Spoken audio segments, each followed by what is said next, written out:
بسم اللہ الرحمن الرحیم الحمد للہ رب العالمین والصلاة والسلام علی سید المرسلین محمد وعلی آلہ وصحبہ اجمعین۔ آج کا ہمارا درس جو ہے سورہ غافر کی 6 مجلس اور آیت نمبر ہے 41، پیج نمبر ہے 472۔ البتہ آپ کو اس میں یہ ذہن میں رکھنا ہوگا کہ وہ شخص آل فرعون سے جو اپنے ایمان کو چھپاتا تھا، جس کا نام ہے رجل مؤمن، مرد مومن، اس کا خطاب چل رہا تھا، تو یہ اس کا خطاب اب آخری خطاب ہے، یعنی تیسرا حصہ اس کا، بس اس کو ذہن میں رکھیں۔ اور ظاہر ہے کہ اس کا خطاب اب یہ چلے گا 44 آیت تک، پھر اس کے بعد جو ہے اس پر تبصرہ اللہ تبارک تعالیٰ کریں گے، لیکن یہ کہ اس کا لیکچر جو ہے 44 تک، تو ساتھ میں رہیے گا 1 گھنٹے کے سفر میں۔ اعوذ باللہ من الشیطان الرجیم۔ وَيَا قَوْمِ مَا لِي أَدْعُوكُمْ إِلَى النَّجَاةِ وَتَدْعُونَنِي إِلَى النَّارِ تَدْعُونَنِي لِأَكْفُرَ بِاللَّهِ وَأُشْرِكَ بِهِ مَا لَيْسَ بِهِ عِلْمٌ وَأَنَا أَدْعُوكُمْ إِلَى الْعَزِيزِ الْغَفَّارِ مَا لَيْسَ بِهِ عِلْمٌ وَأَنَا أَدْعُوكُمْ إِلَى الْعَزِيزِ الْغَفَّارِ۔ یہ جو وقف ہے وہ تعلیمی، تو اس کی وضاحت کرتا ہوں، یعنی کوئی چیز سکھانا ہے تو وقف کریں، یا کسی کو اختباری شاگردوں سے جاننا ہے، اس لیے وہاں وقف کیا۔ لا جرم ان ما تدعوننی الیہ لیس له دعوت فی الدنیا ولا فی الآخرہ وَأَنَّ مَرَدَّنَا إِلَى اللَّهِ وَأَنَّ الْمُسْرِفِينَ هُمْ أَصْحَابُ النَّارِ فَسَتَذْكُرُونَ مَا أَقُولُ لَكُمْ وَأُفَوِّضُ أَمْرِي إِلَى اللَّهِ إِنَّ اللَّهَ بَصِيرٌ بِالْعِبَادِ۔ یہاں پر اس کا خطاب ختم ہوا، اور پھر اللہ تبارک تعالیٰ اس پر تبصرہ کرتے ہیں۔ تو ترجمہ سنیے۔ اے میری قوم، اب یہ تو آپ پر واضح ہو چکا کہ میری قوم، یہ میم کے نیچے زیر ہے، اس کا ترجمہ ہوگا۔ مالی کا لفظ یعنی آخر کیا بات ہے، کیا ماجرا ہے کہ میں تمہیں بلا رہا ہوں نجات کی طرف اور تم مجھے بلاتے ہو دوزخ کی طرف، نار کی طرف۔ مجھے بلاتے ہو کہ میں کفر کی روش اختیار کروں، اللہ کا انکار کروں اور اس کے ساتھ شرک کروں، ایسی چیزوں کو شریک کروں کہ مجھے اس کا کوئی علم نہیں۔ حالانکہ ابھی واو جو ہے حالیہ ہے، حالانکہ، درا حالے کے، جبکہ میں تمہیں عزیز غفار کی طرف بلا رہا ہوں۔ دیکھیں واو حالیہ کا ترجمہ کیسے ہوا۔ ابھی انا پر جب وہاں پہنچیں گے یا فارغ ہو جائیں، اصل میں انا ہے کیا یہ دیکھیے۔ اگر آپ رکیں گے تو پڑھیں گے انا، الف کو پڑھنا ہوگا۔ جن کے پاس عربی پرنٹ ہے وہ دیکھ رہے ہوں گے کہ مستطیل بیضوی دائرہ ہے، تو یہ رکنے کی صورت میں پڑھا جائے گا، اور جب ملائیں گے تو وَأَنَا أَدْعُوكُمْ، یہ فرق ہے۔ لیکن اردو پرنٹ والوں کے پاس کچھ نہیں ہے، تو ان کو معلوم ہونا چاہیے کہ میں جب آپ ملائیں گے تو الف نہیں پڑھیں گے، فرسٹ پرسن ہے۔ اور اسی طریقے سے نا، سورہ کہف میں 38 نمبر میں جو 2 لوگوں کا قصہ ہے، ایک شخص نیک تھا تو وہ کہتا ہے وَلَكِنَّا هُوَ اللَّهُ رَبِّي، تو وَلَكِنَّا ہے نا، کیا وَلَكِنَّا، تو اگر آپ رک گئے تو وَلَكِن ملائے تو، یا اگر رک گئے تو وَلَكِنَّا الف پڑھیں گے، اگر نہیں رکے تو وَلَكِنَّ هُوَ اللَّهُ رَبِّي۔ وہ دیکھو کیا کہہ رہا ہے، هُوَ اللَّهُ رَبِّي، وہ اکیلا ہے۔ اب یہ کیوں، تو جب ہم وہاں پہنچیں گے چونکہ میں نے اشارہ کیا تھا کہ رسم عثمانی کیا ہے اور یہ سب میں نے آپ کو قریب لے آیا، جیسے کہ تبعونی، تو اب وہ بات آج واضح ہوگی کہ رسم عثمانی کیا ہے، اعراب کیا ہے۔ عزیز الغفار، میں تمہیں عزیز غفار کی طرف۔ لا جرم، لا جرم کے معنی ہوں گے لا بد، لا شک، لا محالہ، یقیناً ضروری، انما تدعوننی۔ اب یہاں پر مختصر ترجمہ سن لیں، پھر جب پہنچیں گے تو یہاں پر کافی کچھ صراحت بیان کرنا ہے کہ تم مجھے بلاتے ہو، ان کو تو حق ہی نہیں نہ دنیا میں، اور جن کی طرف جن کو تم بلاتے ہو ان کا نہ دنیا میں حق ہے اور نہ آخرت میں کہ انہیں پکارا جائے، ان سے دعا کی جائے۔ ہمارا سب کا لوٹنا اللہ کی طرف ہے، اور حد سے تجاوز کرنے والے وہ کیا؟ اصحاب نار ہیں۔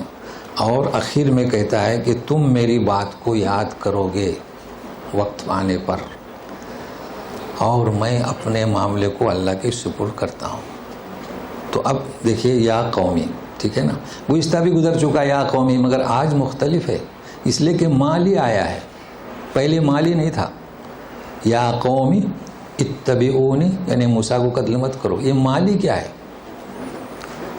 جو لوگ یہاں رہتے ہیں ان کو یاد آ جائے گا، میں نشاندہی کرتا ہوں، جب کوئی آپ سے عربی میں پوچھے اور آپ حیران ہو جائیں تو بولے گا مالک، سنتے ہوں گے نا، مالک۔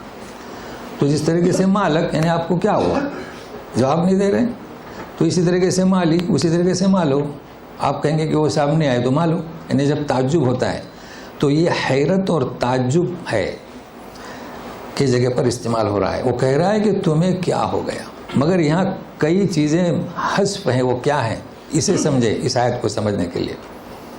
گزشتہ آیت میں کہا تھا فرعون کے مداخلت پر کہ اسے قتل مت کرو، میری پیروی کرو، آج وہ بات نہیں ہے۔ آج یہ قرآن کا اعجاز ہے، وہ کیوں تعجب کر رہا ہے، اسے حذف کیا قرآن نے۔ اب وہ تعجب کس بات پر، حیرت اس کے جواب میں ہے۔ تو سنتے رہیے کہ انہوں نے کیا کہا کہ وہ تعجب کر رہا ہے۔ دیکھو وہ جواب دے رہا ہے، حیرت کی بات ہے، کیا ماجرا ہے کہ میں تمہیں بلاتا ہوں نجات کی طرف، ایمان جو جنان جنتوں کی طرف لے جائے، اور تم مجھے بلاتے ہو نار کی طرف، شرک کی طرف جو دوزخ کی طرف لے جائے۔ حیرت ہوئی نا، اس کا مطلب کیا؟ فرعون کہہ رہا تھا کہ قتل کرو موسیٰ کو علیہ السلام، مگر یہ وہ نہیں کہہ رہے تھے، بلکہ کہہ رہے تھے، دعوت دے رہے تھے کہ ہمارے دین کی طرف آ جاؤ، شرک، یہ ہے بات۔ جس طریقے سے سورہ کہف میں وہ جو اصحاب جو گئے تھے نا، کیا کہہ رہے تھے؟ وَإِن يَظْهَرُوا عَلَيْكُمْ، کہ جب کھانا لینے کے لیے گیا تھا کہ اگر انہوں نے تم پر گرفت کی، يَرْجُمُوكُمْ، رجم کر دیں گے، أَوْ يُعِيدُوكُمْ فِي مِلَّتِهِمْ، یا تمہیں اپنی ملت میں واپس کریں گے۔ تو یہاں اس کے جواب سے معلوم ہوا کہ وہ اس پر زبردستی کر رہے تھے، اس پر دین میں واپس آنے کی، اس کو ذہن میں رکھیے گا۔ اب دوسری آیت میں بات مزید کھول کر بیان کرتا ہے کہ وہ کیا ہے۔ تو پہلے تعجب کو ذہن میں رکھیں کہ میں تمہیں بلا رہا ہوں خیر کی طرف، بھلائی کی طرف، اور اس کے برعکس تم مجھے کہاں بلا رہے ہو؟ آگ کی طرف، اس کو ذہن میں رکھیے۔ تدعوننی لاکفر باللہ، تم مجھے بلاتے ہو کہ میں اللہ کا انکار کروں، وہ اشرک بھی، اور اس کے ساتھ شریک کروں، کن چیزوں کو؟ ما لیس لی بہ علم، مجھے اس کا کوئی علم نہیں ہے۔ کوئی علم کہ تم بلا رہے ہو کہ فرعون کی پوجا یا ان کے جو دیوتا تھے وہاں پر پڑے ہوئے کونے کونے پر، دلیل کیا ہے؟ کوئی عقلی دلیل؟ دیکھو علم، نہ کوئی علمی دلیل ہے نہ کوئی عقلی دلیل ہے کہ تم جنہیں شریک کر رہے ہو ان کی پوجا کی جائے، یہ وہ کہہ رہا ہے۔ اور میں تمہیں بلا رہا ہوں عزیز اور غفار۔ اب ذرا تیار رہیے سننے کے لیے کہ عزیز، اسی سورہ میں عزیز آ چکا ہے، لیکن وہ کس کے ساتھ آیا ہے؟ کتاب کے ساتھ، یاد ہوگا نا آپ کو پہلے درس میں۔ اور وہاں پر علیم آیا ہے، کس کے ساتھ؟ کتاب کے ساتھ، مگر آج عزیز غفار کے ساتھ آیا ہے۔ تو سنیے آج دیکھیے اللہ کے صفات کبھی ختم نہیں ہوں گے، تو یہ قرآن کیسے ختم ہو سکتا ہے؟ مدارس میں نظامی درس نظامی ایک منتخب نصاب پڑھایا جاتا ہے، تو مدرسوں سے تو لوگ فارغ ہوتے ہیں، اس درس قرآن سے فارغ نہیں ہو سکتے۔ کیوں؟ قرآن ہی کہتا ہے کہ 7 سمندر کو سیاہی بنا دیا جائے، تو اللہ کے کلمات ختم نہیں ہو سکتے، سیاہی ختم ہوگی۔ تو یہ صفت کس کی؟ اللہ کی۔ اب سنیے، آپ آج ہی سنیے، اس وقت ہم نے آپ کو کیا بتائے تھے؟ عزیز جو آیا تھا کتاب کے ساتھ، عزیز کے معنی کیا؟ غالب، اس پر کوئی غالب نہیں۔ آپ جس قدر لگے رہیں گے آپ کی پیاس بڑھتے رہے گی۔ تو اس وقت ہم نے بیان کیا تھا کہ وہ ایسا غالب ہے کہ میرے بندو اگر تم غلبہ چاہتے ہو تو قرآن کو تھامو۔ ذریعہ کیا تھا؟ قرآن۔ وہ علیم ہے، علیم کا علم کا مرکز ہے، اگر علم چاہتے ہو تو قرآن کو تھامو۔ آج یہ شخص کیا کہہ رہا ہے؟ عزیز اور غفار، تو معنی تبدیل ہو جائیں گے، مفہوم جی۔ تو کیا مطلب؟ شرک کر رہے ہو، مجھے بھی دعوت دیتے ہو شرک کی طرف، سنو وہ عزیز ہے، وہی معنی ہے، غالب ہے، مغلوب نہیں ہوتا اور نہ ہو سکتا ہے۔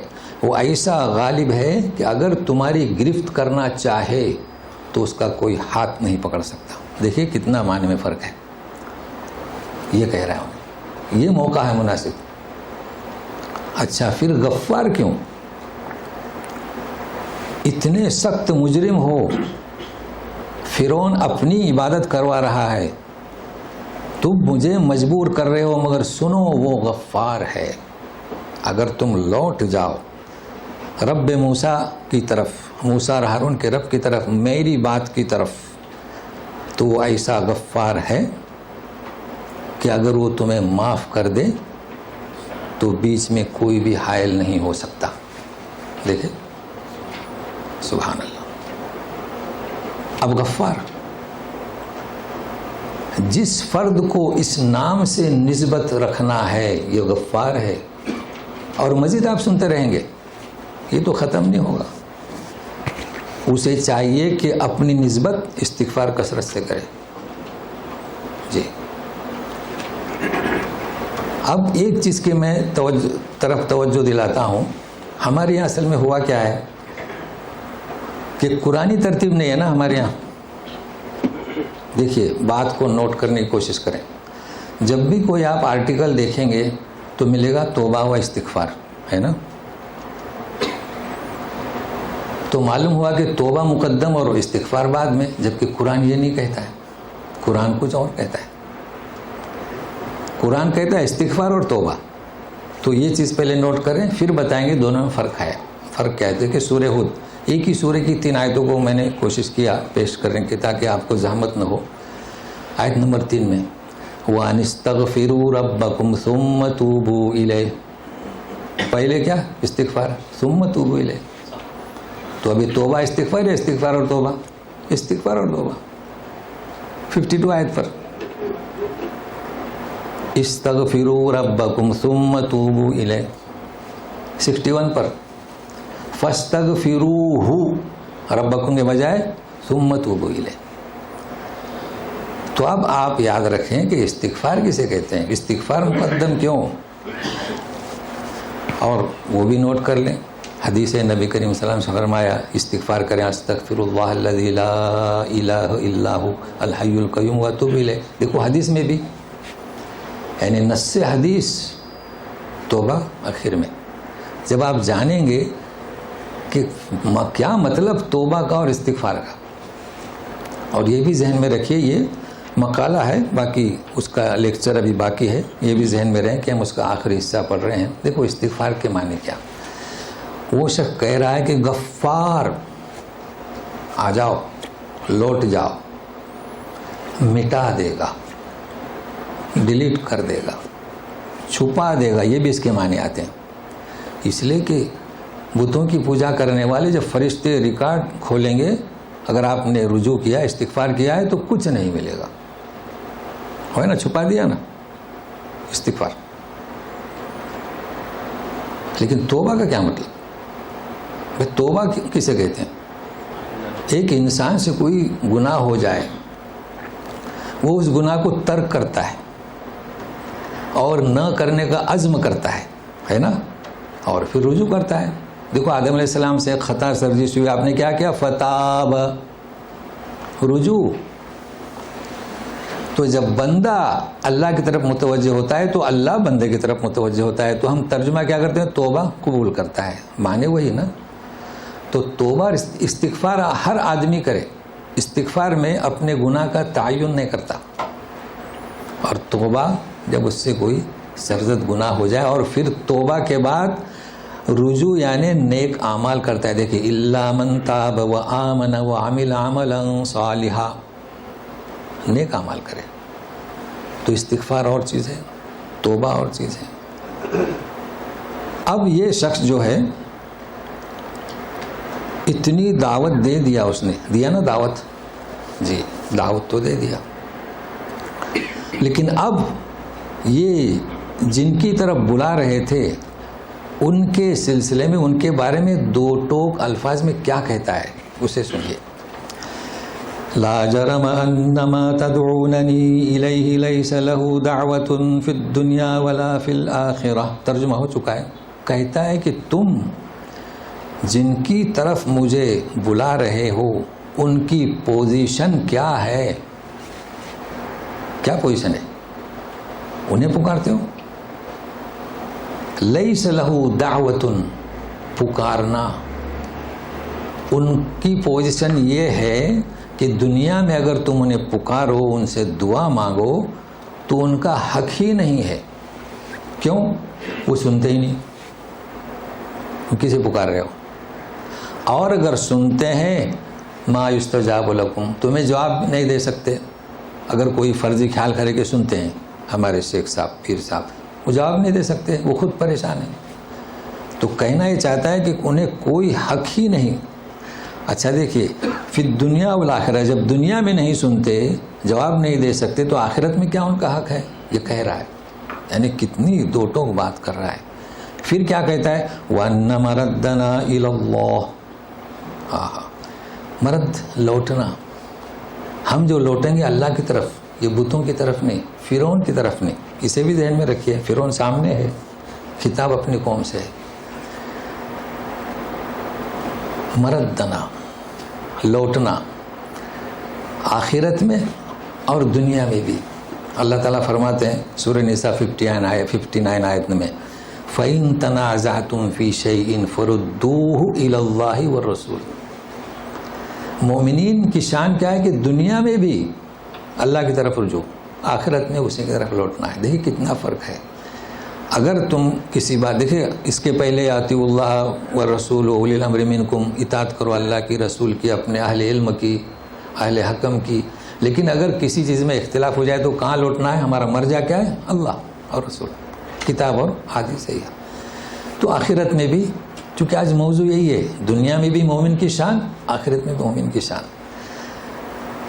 وَأَنَّ الْمُسْرِفِينَ هُمْ أَصْحَابُ النَّارِ. مسرف، اسراف کے معنی حد سے تجاوز کرنے والے. لہٰذا انہیں کہہ رہا ہے. حد سے تجاوز کیا کیا؟ اپنے آپ کو عبودیت سے خارج کر دیا.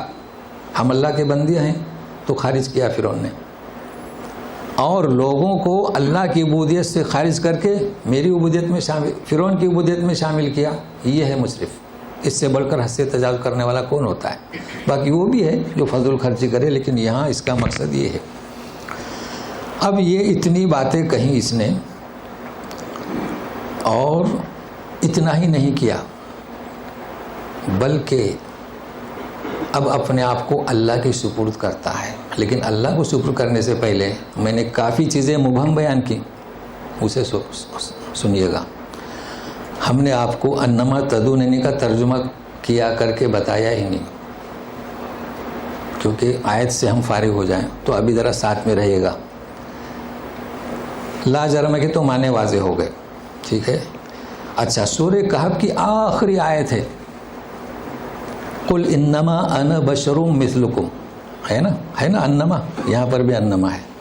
تو پہلے آپ کو توجہ دلاتا ہوں، تھوڑا سا پہلے الجھ جائیں تاکہ پھر سمجھ میں آئے.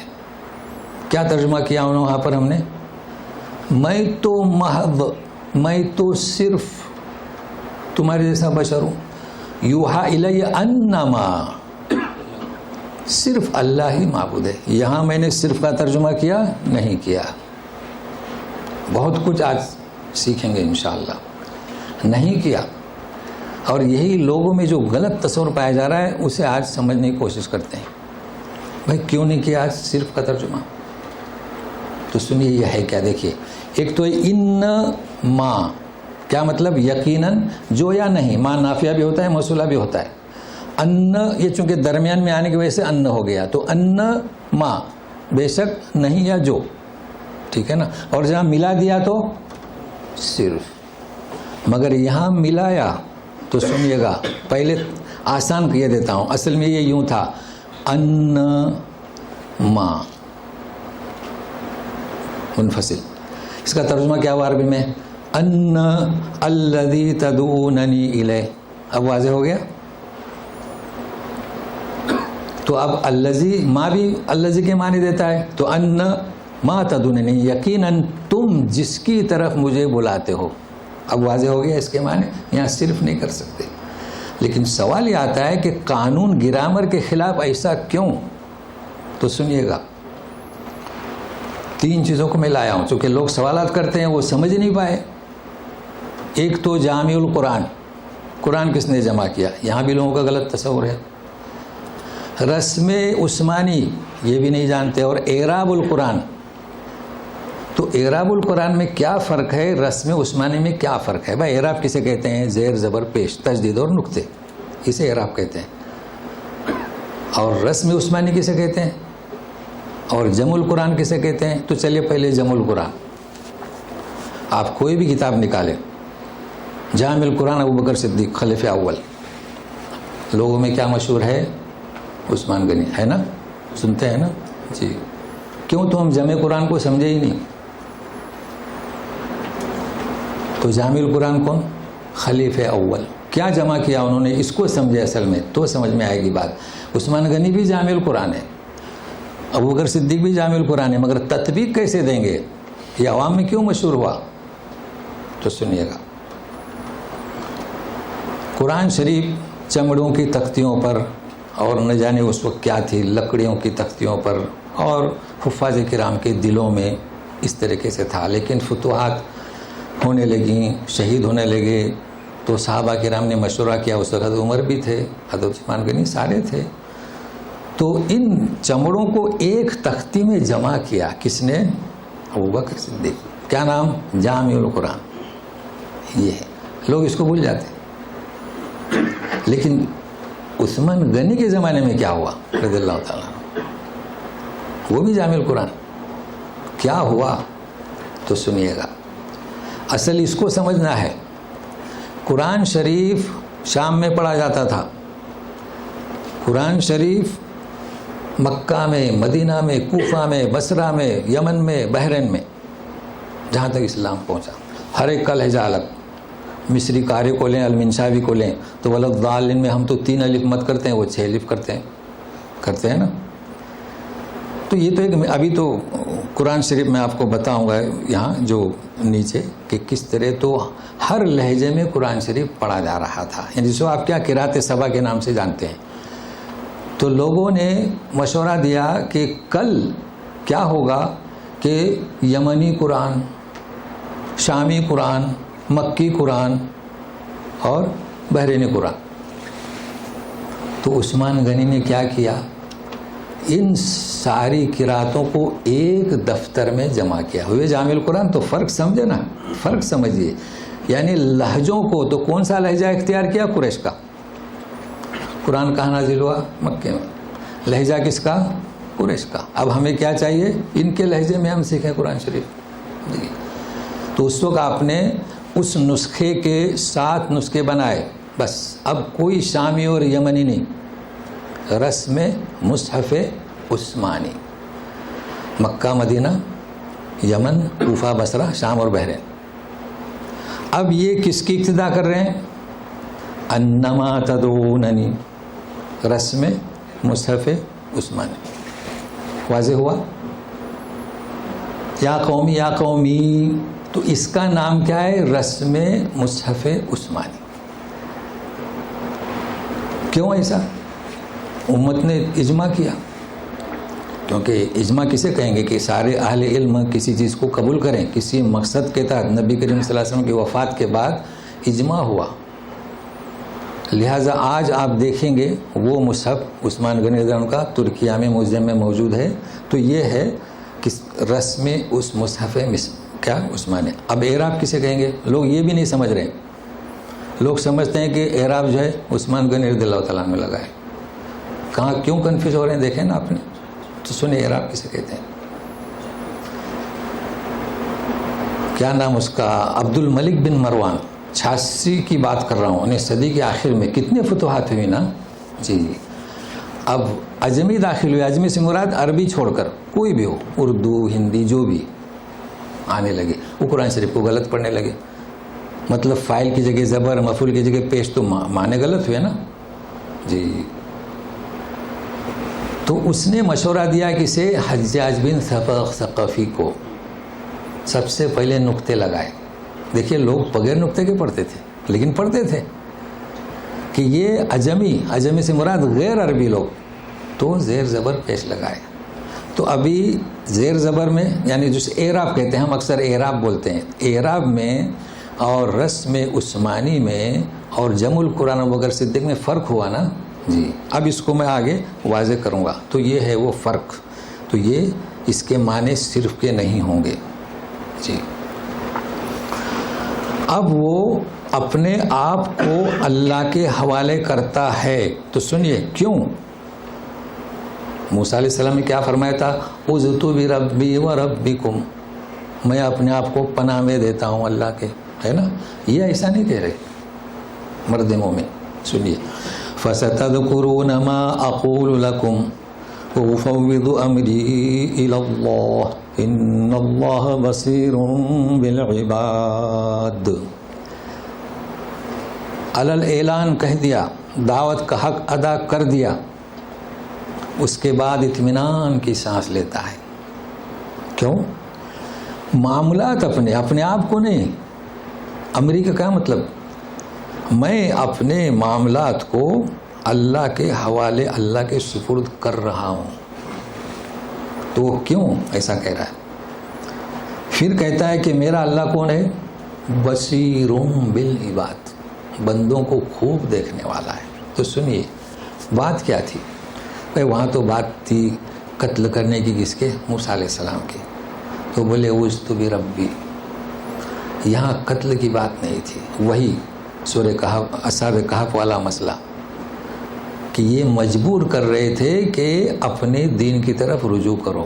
تو ایسی حالت میں انسان کیا کرے گا؟ سارے معاملات میں اللہ کے حوالے کرتا ہوں. کون سا اللہ؟ بصیرٌ بالعباد سے مراد، کیونکہ قیامت کے دن ایک تو یہاں دنیا میں عباد الرحمن کہا جاتا ہے اور غیر مومنوں کو عبید، لیکن سارے اللہ کے بندے ہیں. تو وہ مجھے بھی دیکھ رہا ہے، میرے حالات کو دیکھ رہا ہے کہ میں کس پوزیشن میں ہوں. اسی طرح تمہارے حالات کو بھی دیکھ رہا ہے.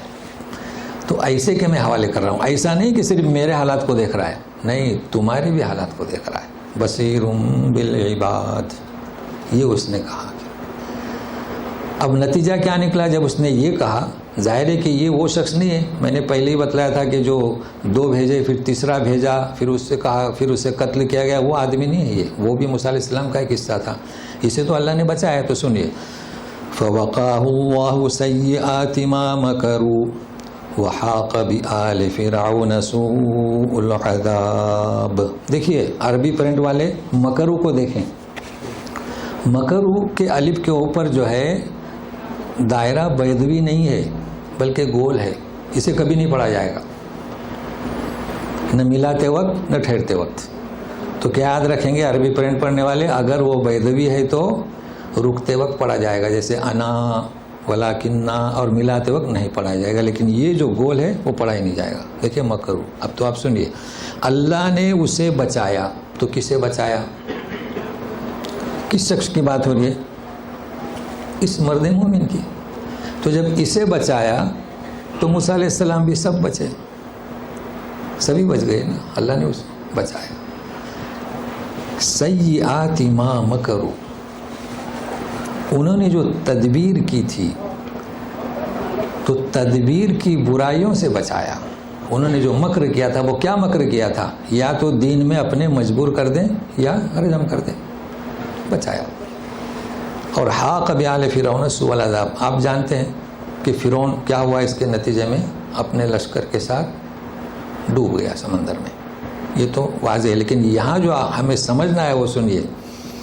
یہ عذاب کا ذکر آیا، سوء العذاب. تو عذاب کتنی قسم کا ہوتا ہے؟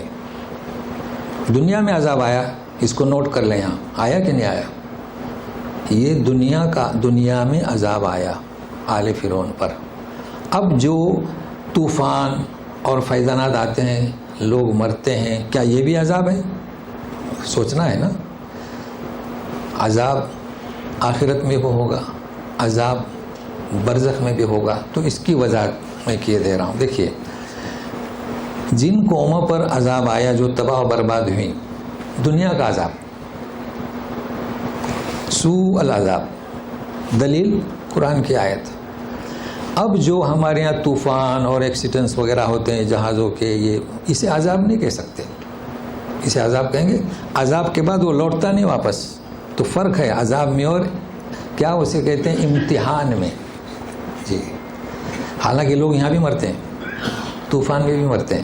تو آپ نے سوچا، لوگ پوچھتے ہیں کہ پانی میں ڈوب کر مرنے والا شہید ہے نا، انگار بلڈنگ عمارت کو انگار لگے تو شہید. کیوں؟ یہ عذاب نہیں.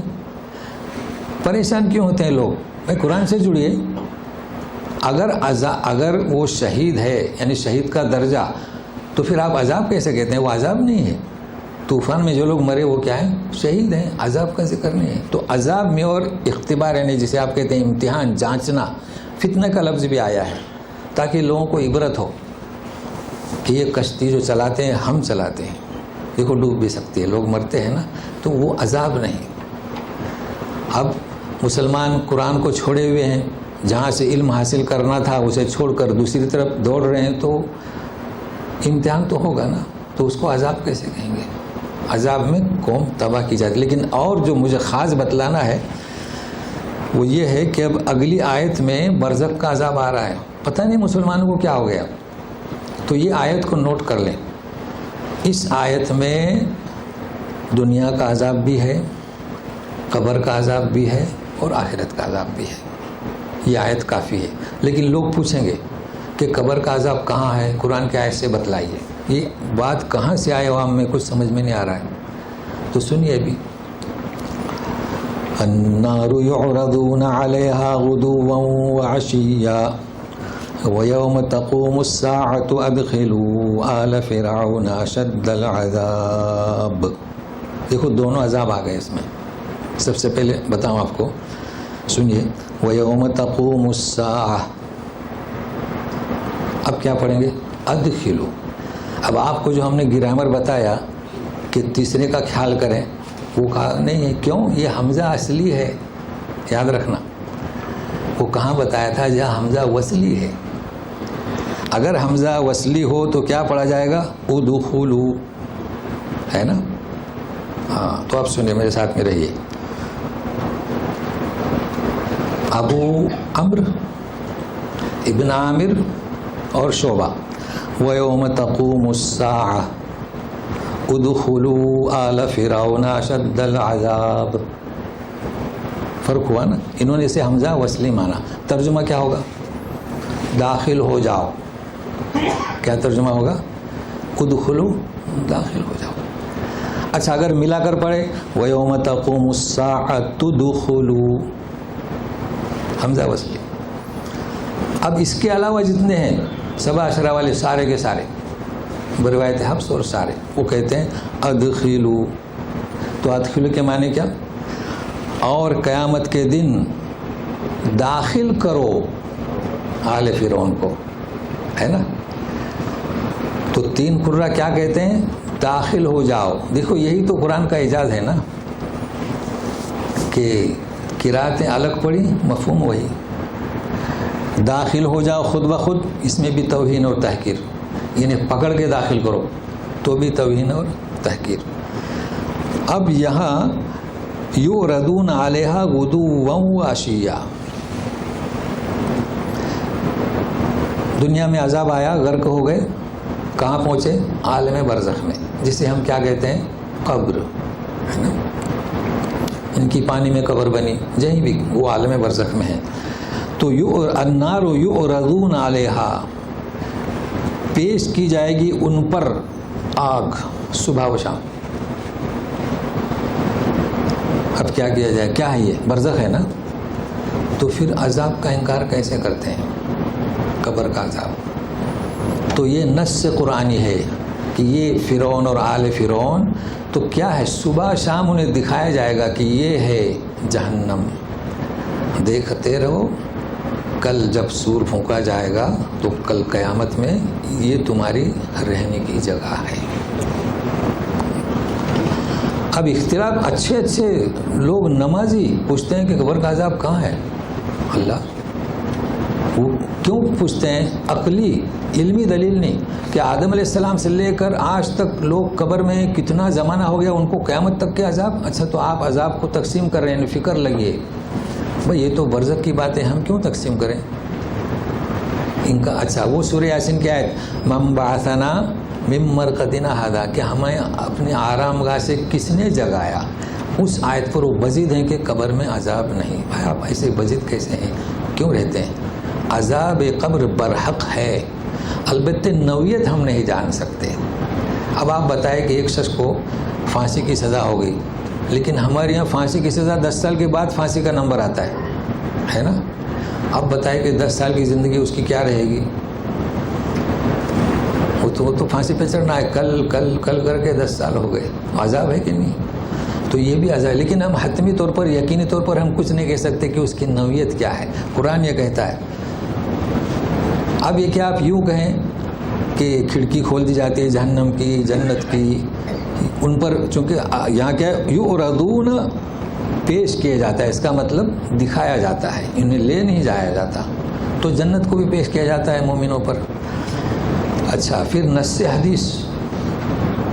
حدیث میں بھی ہے، نبی کریم صلی اللہ علیہ وسلم نے فرمایا کہ یہ جو تحیات جو ہم پڑھتے ہیں، اس سے مراد تحیات، تشہد، درود اور اس کے بعد دعا.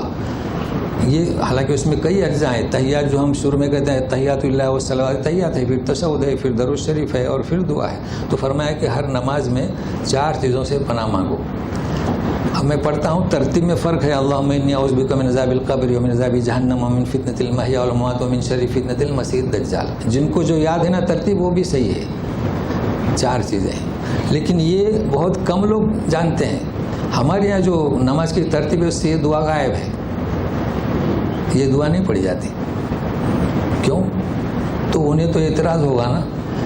تو اجماع امت ساری دنیا پڑھتی ہے سوائے ہمارے یہاں کے لوگ. ساری کتابوں میں لکھا ہوا ہے اس دعا کو، کہیں 3 کا ذکر ہے، کہیں 4 کا ہے، ترتیب آگے پیچھے ہے. دیکھو، عذاب جہنم، عذاب القبر، فتنۃ المحیا والممات ومن شر فتنۃ المسیح الدجال، 4 چیزیں یاد ہوں گے نا آپ. تو کیوں ایسا ہونا چاہیے؟ وہ حدیث پاک میں جب یہ ارشاد ہے تو یہ عذاب قبر برحق ہے، لہذا ہم لوگوں کو چاہے کہ ہم انہیں سمجھائیں. قرآن سے ثابت ہے، قرآن پڑھیے، قرآن سے جڑیے. اچھا پھر اشد العذاب، یہ بتانے کی بھی ضرورت نہیں، یہ اشد یہ بتا رہا ہے. دیکھیے کہتے ہیں نا، ایک تو علمی دلیل اور ایک نقلی. نقلی تو آپ کو عادت ہو گئی نا، یعنی حدیث، اس کو نقل کہتے ہیں، نقل اور اثر، ورنہ نقلی کو پھر غلط سمجھیں گے. ضرورت ہی نہیں، علمی. دیکھیے اللہ تعالیٰ کیا فرماتا ہے، علمی دلیل، اشد العذاب یوم القیامت، اشد سخت ترین. تو اس کا مطلب کم سخت بھی ہے. ہوا کہ نہیں ہوا؟ تو کم سخت کس میں ہے؟ برزخ، قبر میں. تو اللہ تعالیٰ ہم سب کو نیک توفیق دے اور ہر ایک کو قبر کے عذاب سے محفوظ رکھے. ہمیں یہ دعا کرنی چاہیے، نہ یہ کہ ہم اعتراض کریں کہ قبر میں عذاب کہاں ہے. اب سنیے، اب جو آ رہا ہے یتحاجون، میں بتاؤں کہ اب کیا سننا ہے ہمیں. یتحاجون یعنی کیا؟ حجت بازی. کہتے ہیں نا حجت اسلام، ضدی. لیکن اس کے معنی ایک آتے ہیں مخاصمہ، جھگڑا. تو ابھی جھگڑا سنیے. ویسے تو جھگڑا شیطان کا اور مشرکین کا سن چکے ہیں، تو سنیے گا، اور اس میں بہت اہم، ایسا نہ سمجھے کہ یہ جھگڑا ہے، ہمارے لیے بہت کچھ معلومات ہے اس میں، تو ساتھ میں رہیے۔ وَإِذْ يَتَحَاجُّونَ فِي النَّارِ فَيَقُولُ الضُّعَفَاءُ لِلَّذِينَ اسْتَكْبَرُوا إِنَّا كُنَّا لَكُمْ تَبَعًا فَهَلْ أَنْتُمْ مُغْنُونَ عَنَّا نَصِيبًا مِنَ النَّارِ۔ یہ جھگڑا، پھر اس کا جواب، تو سنیے جھگڑا کیا۔ یہ جھگڑا کریں گے نار میں، نار جہنم دوزخ، تو کمزور لوگ کہیں گے بڑے لوگوں سے کہ ہم تو تمہارا فالو کرنے والے تھے، تو تم ہمارا عذاب کا حصہ کچھ دور کر دو، یہ سوال کریں گے۔ اب یہ کمزور یعنی کون؟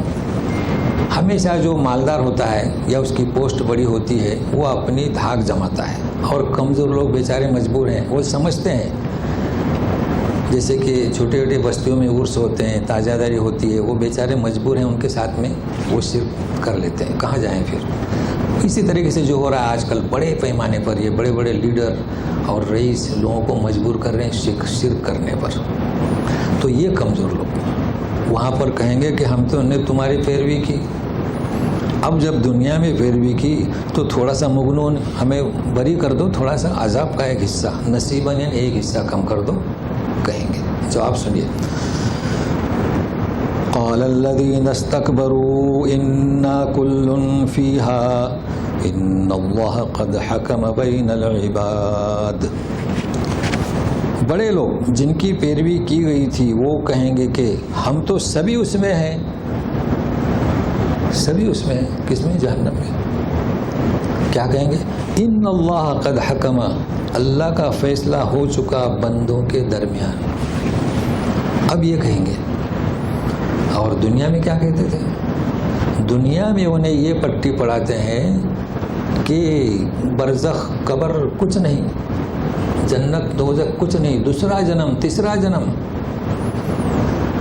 اگر تمہیں مار دیا گیا تو تمہارا دوسرا جنم ہوگا، یہ پٹی پڑھاتے ہیں۔ ہمارے یہاں تو جہاد، جد و جہد کرو، تبلیغ کرو، دعوت دو جنت میں، ان کے یہاں کیا؟ دوسرا جنم۔ اب انہیں سمجھ میں آئے گا کہ یہ جنم تو ہے ہی نہیں کوئی دوسرا، یہ تو اللہ تعالیٰ نے فیصلے کر دیے کہ جو مجرم ہے تو کہیں گے کہ یہ تو اللہ تعالیٰ فیصلہ کر چکا، ہم کچھ نہیں کر سکتے، رہو۔ لیکن اب سنیے گا کیا ہے، سنیے۔ وقال الذين في النار لخزنة جهنم ادعوا ربكم يخفف عنا يوما من العذاب۔ اب اسے یوں پڑھیں گے، وقال الذين في النار لخزنة جهنم ادعوا ربكم يخفف عنا يوما من العذاب۔ کیا کہیں گے؟ لخزنة جہنم، جہنم کے چوکیداروں سے کہیں گے اپنے رب سے دعا کرو ہم میں ایک دن کے عذاب کی تخفیف۔ تو یہاں پہلے تو خزانہ کو سمجھنا ہے، پھر کیسے سمجھنا ہے؟ یہ دعا دو چیزیں ہیں۔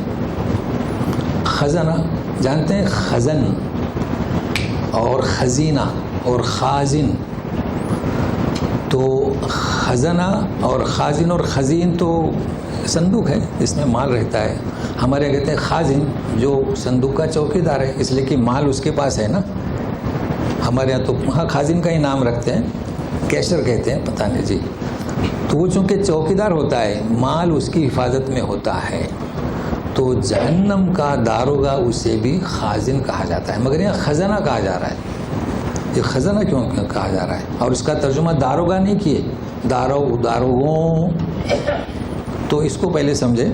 سورہ تحریم میں آپ جائیں گے 6 نمبر آیت، علیہا ملائکۃ غلاظ شداد لا یعصون اللہ ما امرہم ویفعلون ما یؤمرون۔ وہ سخت ترین فرشتے ہوں گے، دیکھنے میں، آواز میں وہ، تو معلوم ہوا کہ فرشتوں کی جماعت ہے جہنم میں جی۔ لیکن یہ وہ سبوں کو کیوں کہیں گے جی؟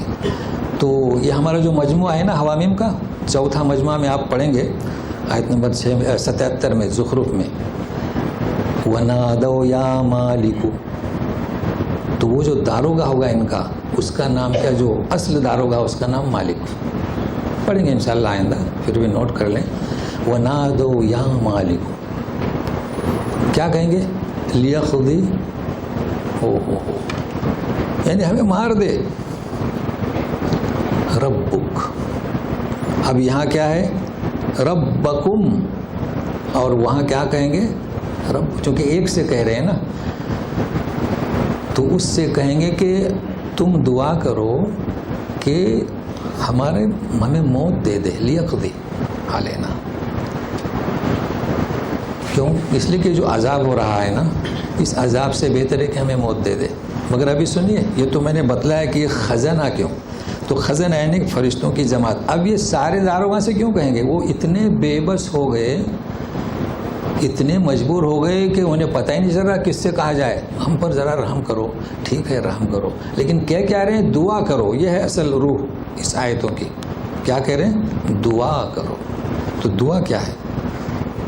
تو آپ سنیے کہ دعا کرو. اچھا، دوسری چیز یہاں ایک اور چیز کہ ہم سے ایک دن کا عذاب. تو یہ ایک دن کا عذاب کیوں؟ تخفیف کے لیے کہہ رہے ہیں بس ہم سے عذاب دور کرو. ایک چیز نوٹ کر لیں. دوسری چیز یہ نوٹ کریں کہ اللہ تعالیٰ سے کیوں دعا نہیں مانگ رہے، یہ بھی سمجھنا ہے. بھائی آپ دیکھ رہے ہیں کہ ہمیں پیٹ رہے ہیں، ہمیں عذاب دے رہے ہیں، تو اے اللہ کی طرف رجوع کرو. نہیں، یہ اصل ہے اس کی. تو سنیے گا. قالوا اولم تک تأتیکم رسلکم بالبینات قالوا بلا قالوا فادعوا وما دعاء الكافرین الا فی ضلال. کیا کہیں گے؟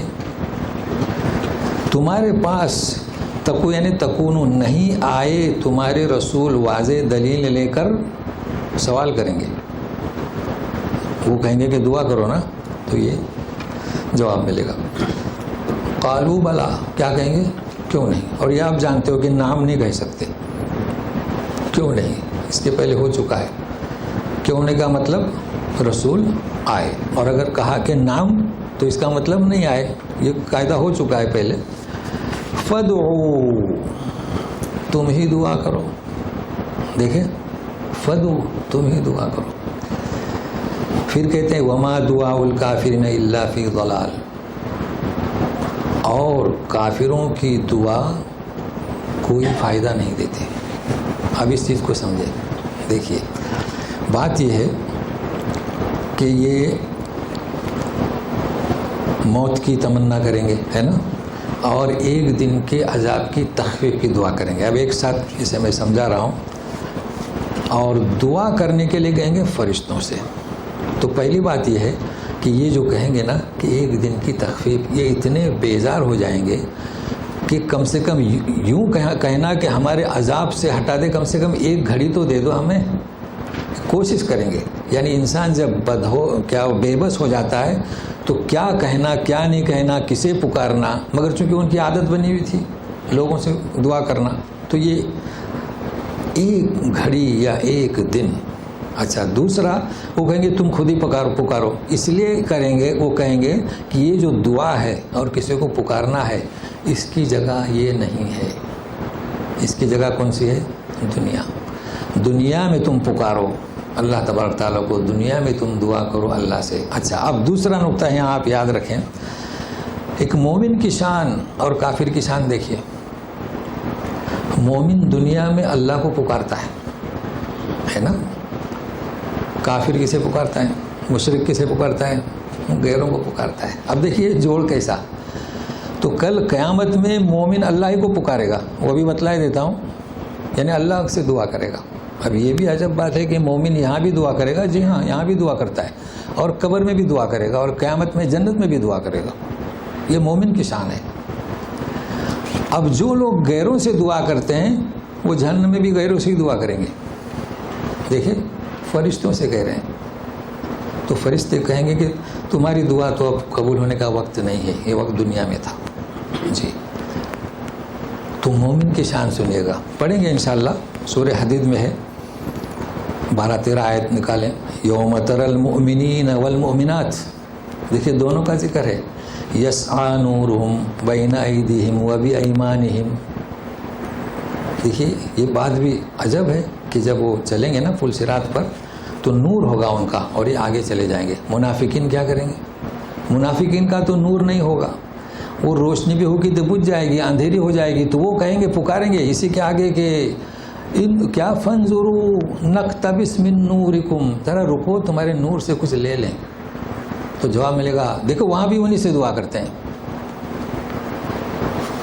ارجعوا, جاؤ پیچھے چلے جاؤ, وہاں تلاش کرو.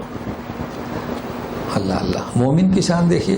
اب یہ دوسری آیت ہے سورہ تحریم کی, اسی طریقے سے نورہم یسعی بین ایدیہم و بایمانہم. اچھا نور تو ہے, پھر مومنین کیوں دعا کریں گے؟ یہ نور کب جانتے ہیں؟ جب پل صراط سے گزرنا ہے. دیکھو جو دنیا میں اللہ کی ندا کا عادی ہے بولیں گے ربنا اتمم لنا نورنا, ہو وہاں بھی کہیں گے کیونکہ دیکھیں گے کہ منافقین پر اندھیری چھا رہی ہے تو اللہ سے دعا کریں گے اتمم لنا نورنا واغفر لنا. اچھا وہاں پر بھی کہہ رہے ہیں واغفر لنا, کیوں؟ اللہ کا ڈر ہے.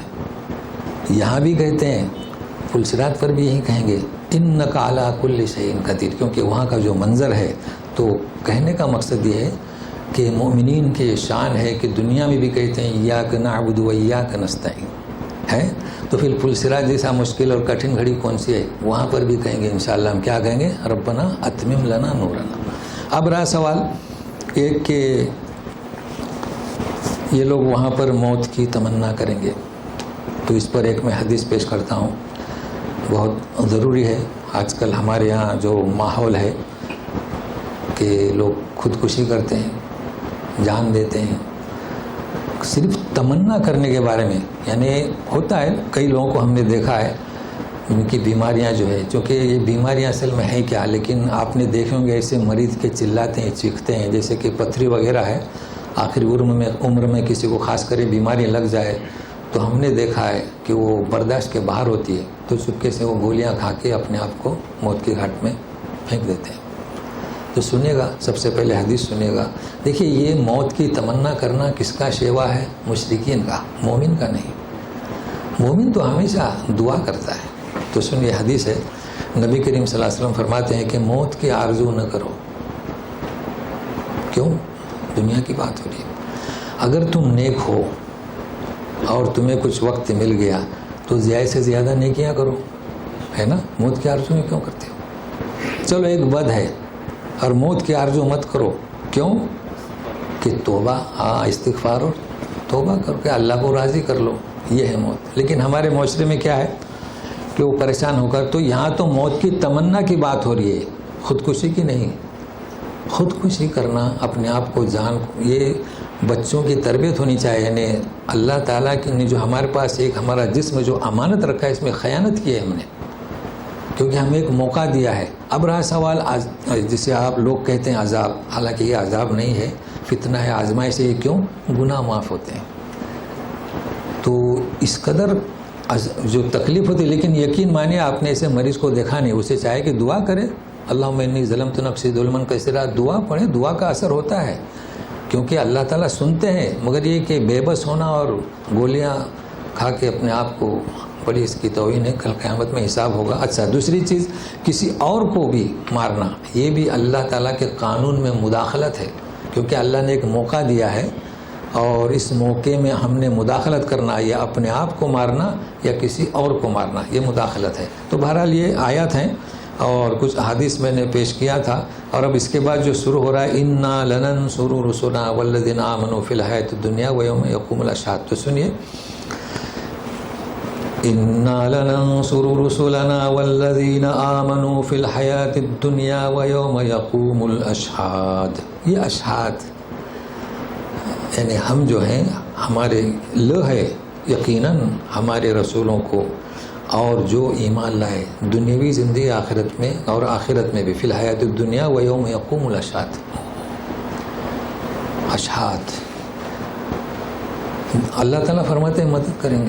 ابھی اس آیت پر میں کیا بتاؤں, ہے نا, مدد کریں گے. ہم بھی تو رسول والے ہیں, یعنی رسولنا والذین آمنوا, جو ایمان لائے تو ہم بھی ایمان والے ہیں. تو دنیاوی زندگی کی بھی بات ہو رہی ہے اور قیامت کے دن کی بھی بات ہو رہی ہے.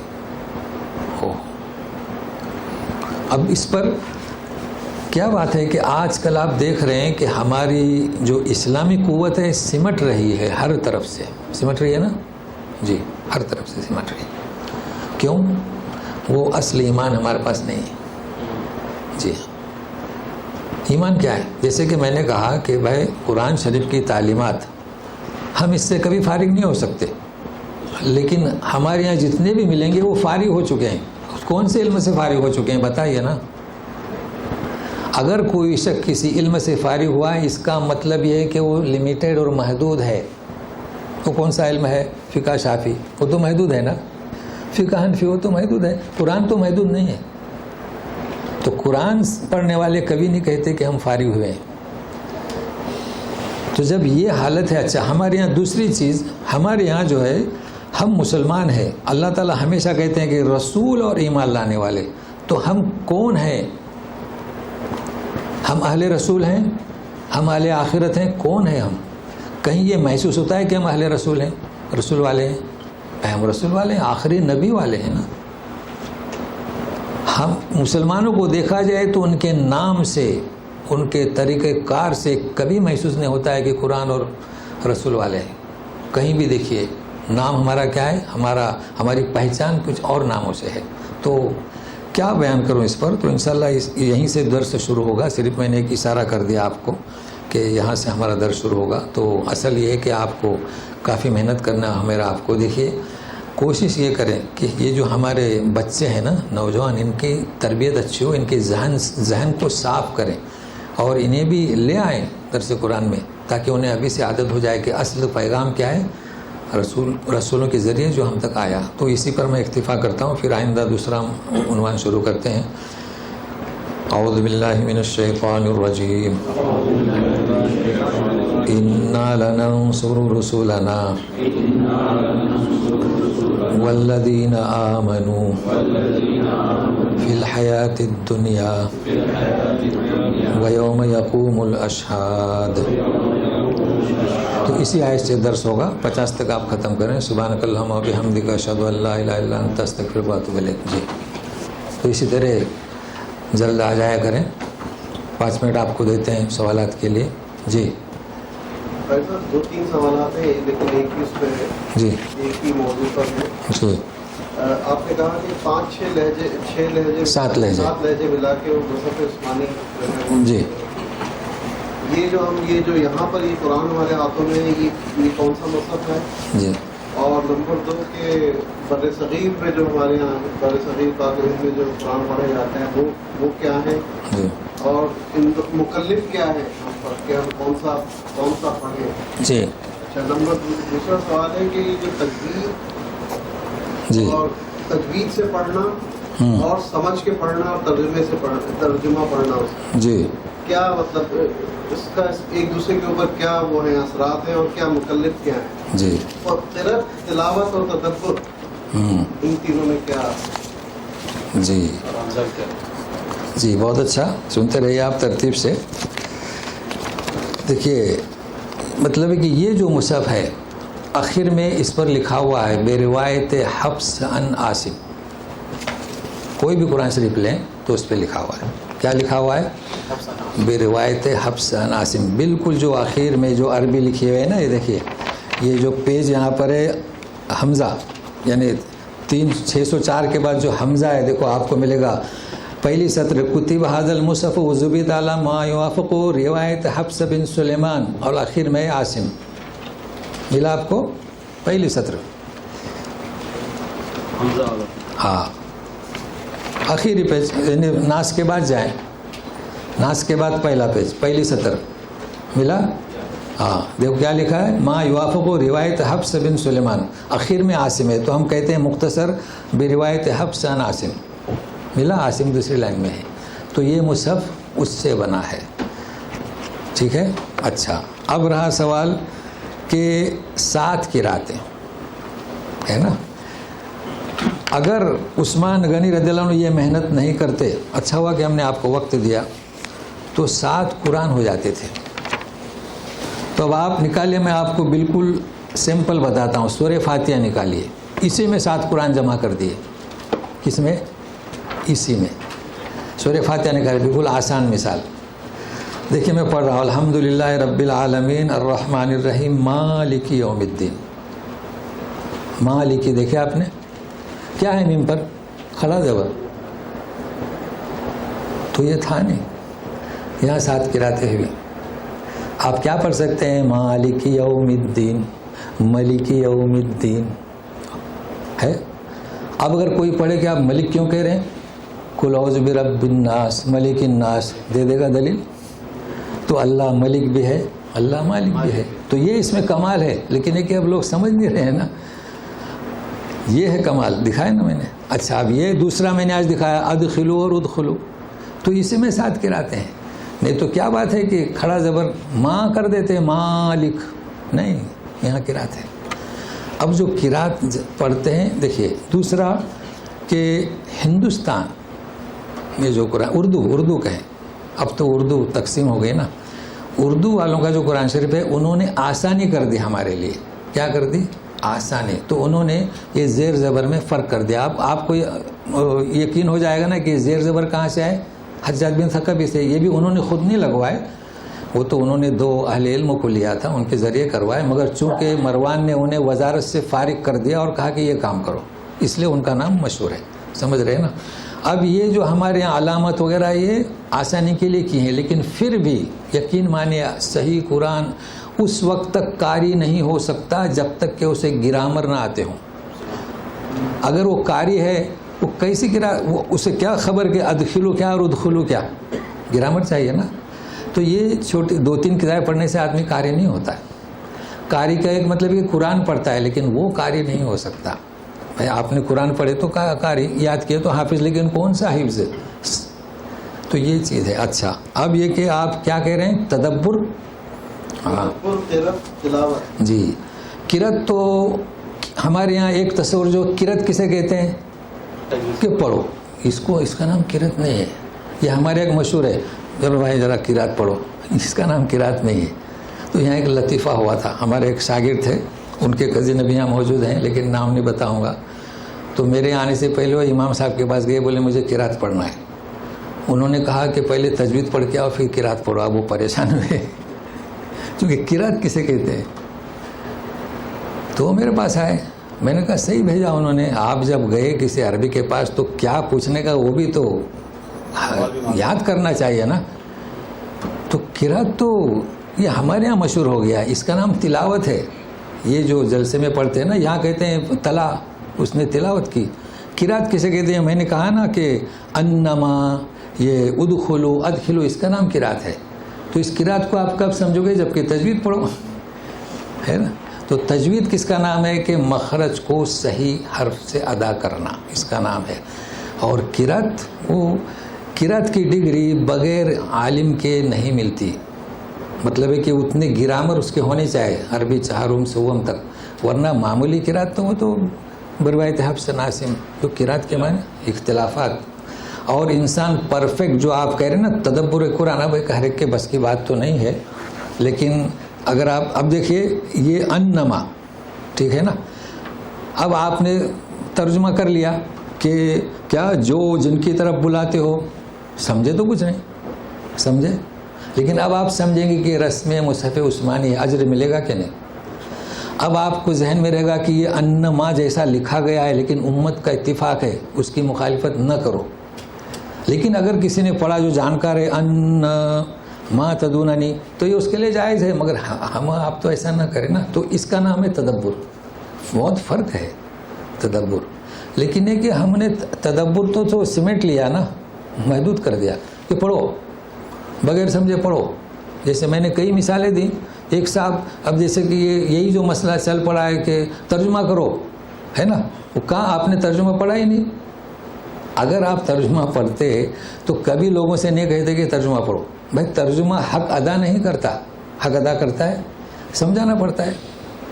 تو یہ بات یہ ہے کہ ہم نے قرآن کو چھوڑ دیا, صرف پڑھو, بس پڑھو بغیر سمجھا. اور میں نے حدیث بتلایا تھا کہ آدم علیہ السلام بھی عذر کریں گے کہ جائیے ابراہیم علیہ السلام بھی، اور ہم نے حافظ کو اتنا درجہ دے دیا کہ وہ کتنے 70 فیملی ہے، 7 فیملی کو آزاد کرے گا. میں نے کہا بھائی آدم علیہ السلام کی ہمت نہیں، آپ کیسے آ گئے؟ تو اچھی بات ہے جی.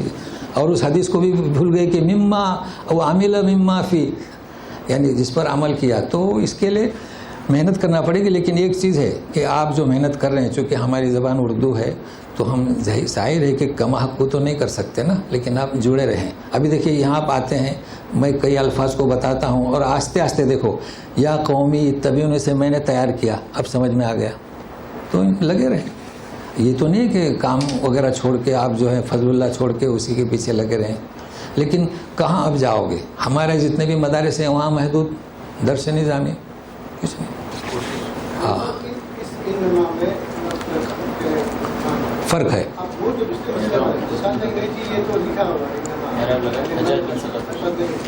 جی ہاں نہیں وہ تو ہاں وہ کہتے ہیں کہ میں بشر نہیں ہوں. نہیں وہ تو دیکھو ضد ہے نا، ان کا تو علاج نہیں ہے ہمارے پاس. وہ اس کا ترجمہ کیا کریں گے کہ میں بشر نہیں ہوں. اب ان کو سمجھائے گا کون؟ ایسا ہے نا. عوام میں وہ لوگوں کو ایسا گمراہ کرتے ہیں کہ وہ سمجھتے ہیں کہ یہ قرآن ہے. یہ تو آپ دیکھ رہے ہیں کلپ جو گمراہ کرنے والے ہیں نا. ابھی جیسے حال ہی میں نے پوسٹ کیا ہوں کہ مسجد سے دور کر رہے ہیں کہ بھائی گھر میں اگر کھڑے رہ کر نماز پڑھ سکتا ہے تو مسجد میں بیٹھ کر نہ پڑھے. اچھا وہ عبارت کو لوگ سمجھ رہے ہیں کہ حدیث کی عبارت ہے. بھائی یہ کیسے ہو سکتا ہے؟ مسجد میں کون سی نحوست ہے کہ وہ کھڑا نہیں رہ سکتا؟ تو یہ لوگوں کو گمراہ کرتے ہیں اصل میں. اور اس گمراہی کے پیچھے سازش رہتی ہے شیطان کی اور صہیونیت کی. تو ہم سمجھ نہیں پاتے. بہرحال اللہ نے آپ کو ہدایت دی، توفیق دی، تو آپ کوشش کریں. یقین مانیے اس کا کافی اثر پڑتا ہے. اب چونکہ مجھے تجربہ ہے نا، مجھے اس کا علم نہیں تھا. جب لوگ مجھے پوچھنے لگے اور سوالات کرنے لگے تب مجھے پتا چلا کہ یہ درس سننے والے بہت کچھ ہیں. سمجھ رہے ہیں نا؟ ہاں فعلنا اور فعلنا بہت فرق ہے. فعلنا یعنی ان سب عورتوں نے کیا، فعلنا ہم نے کیا. دیکھو کتنا فرق ہوا نا.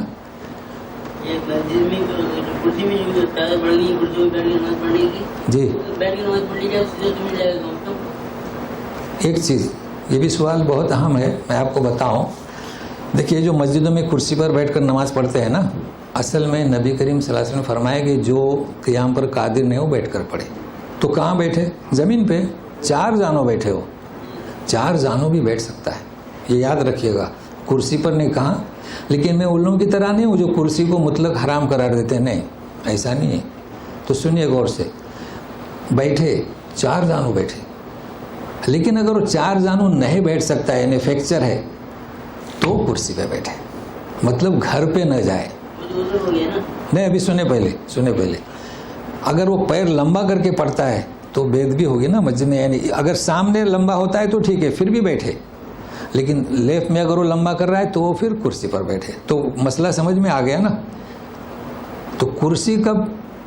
جب مجبور ہے، یعنی وہ کھڑا رہ نہیں سکتا. لیکن اس میں اور ایک نقطہ یاد کریں، اگر وہ چل کر آتا ہے تو کرسی پر ڈائریکٹ نہ بیٹھے. قیام فرض ہے تو تکبیر تحریمہ کہتے ہو وہ قیام میں کھڑا رہے.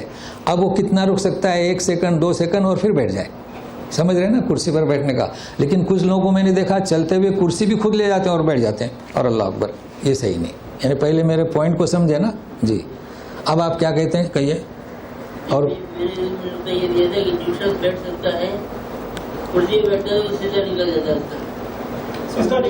نہیں وہ سجدہ نہیں، وہ بیٹھ ہی نہیں سکتا ہے نا. دیکھیے میری بات کو غور سے کریں. یہ کہہ رہے ہیں کہ جو کرسی پر بیٹھتا ہے سجدہ نکل جاتا ہے.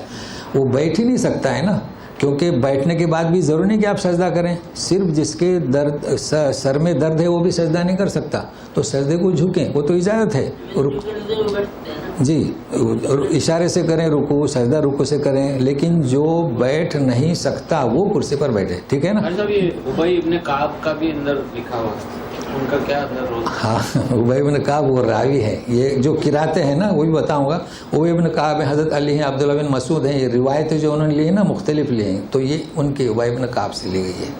ہمارا ایک سوال تھا، میں سمجھ رہا تھا کہ آج آپ اس کا جواب دے دیں گے. کون سا سوال کیجیے؟ کلپ سے پہلے میں کیا تھا آپ سے. ہاں کیا؟ کہ استغفار کے جو برکات ہیں، ہاں جو سورہ نوح میں ہے، ہاں کہ تم کو مال دے گا، اولاد دے گا.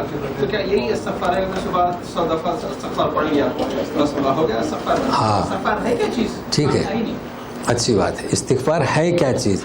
تو انشاءاللہ تو وہ برکات خالی پڑھنے سے ہو جائے گا. ضرور انشاءاللہ. ہاں آپ کا سوال پہلے سے اب یاد رہے گا. چلیے.